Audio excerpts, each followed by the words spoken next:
Welcome back to R-TAC and Daughters, and today we're going to talk about blank ammo. And why in the world are we talking about blank ammo? Because blank ammo plays an important role in the firearms industry, and even if you are a novice collector or a novice shooter, there's many benefits of blank ammo.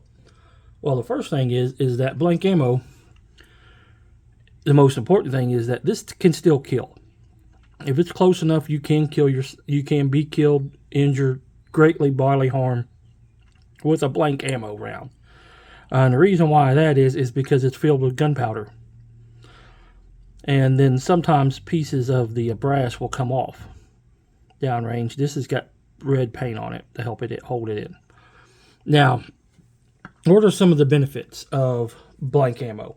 Well, first off, blank ammo is definitely a little less expensive than regular ammo, but you still can't, hunt with it. The other thing is that it's good as a training aid. In that way, I mean, if you have horses and you hunt on horseback, or if you have hunting dogs, to get your animals used to the sound of this without wasting ammo per se, is to get some blank rounds and train your animals with you firing blank rounds.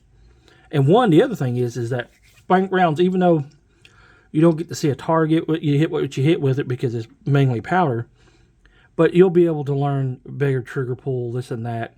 It has less recoil, of course, because it's just blowing out powder. So that's some of the benefits to a hunter or novice shooter. You can get used to it. Even if you're scared of bangs and it scares you and you can't see or whatever, it'll help you get used to the sound and maybe not flinch as bad. So that's a possible use for blank rounds. The other one is the military uses blank rounds all the time for training purposes. So back in the day, they had the little vest that you shoot a little blank round and a laser would come out, and it would sit up kind of like laser tag. Okay, well, fine and dandy. All right, so what is the other use for it? Okay, World War II and military reenactors. Of course, a lot of you guys know that I reenact World War I, World War II, Spanish War, Korea, and Vietnam. So I reenact a lot of those battles across the country, and we use blank rounds. So we're using real weapons with blank ammunition. So that's the other reason why. You can see the flash far enough away, and we don't shoot within 10 feet of anybody because, the possibility of hurting somebody. We always do ammo checks to make sure everybody has a crimp red round or blue or whatever color it is, as long as it's crimp and not live ammo. So we don't have no accidental shootings, because that would suck. So, and then what is the collector's use of it? Well, the collector's use is if you just like to collect rounds or, different type of rounds for different type of firearms. It's a cheap alternative to buying a real round. And you can still get the round and its dimensions and all that.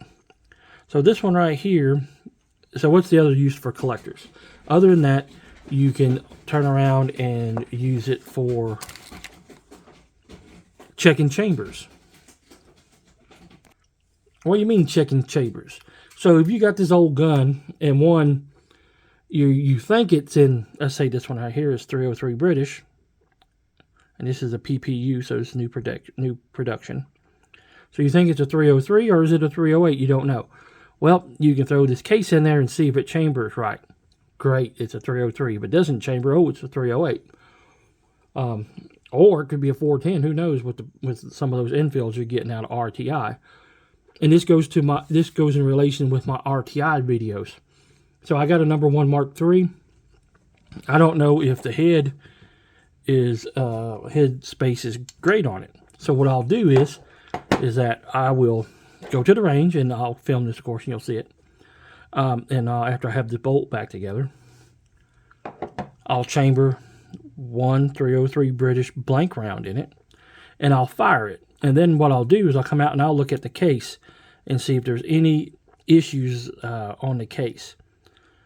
So now this is going to expand out to the rest of the chamber because there's no bullet right here. But the head, the neck right here should be good. The base should be good, and all through the chamber. So after going through that, I'm going to fire at least 10 of these. It comes in the 15, I think it's 15 rounds for $13. So I'm going to chamber and fire at least 10. What's that going to do? One, that's going to make sure that the magazine is correct, that it'll hold the rounds and it'll feed from the magazine like that. Next thing, to make sure that the extractor is working, well, it'll go over and make sure it's extracting the round correctly, because the bolt's not assembled. So it'll make sure it's extracting the round out of the chamber. We'll look at the round itself and make sure that it's no imperfections or anything like that that need to be worried about. After that point of shooting 10 of these and seeing no problem within the neck and or the body of the case and everything's working, then I'm willing to go ahead and fire a live 303 British round through this gun to see how it works. So basically, this is a big old safety test, but there's other benefits when you get a military chambered rifle. So that's something important to know.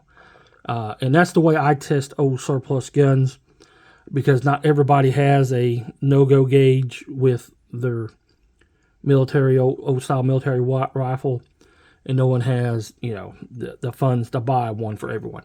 I own multiple guns and military chamberings, and it's just would be financially destructive to buy a no-go case for everyone I get.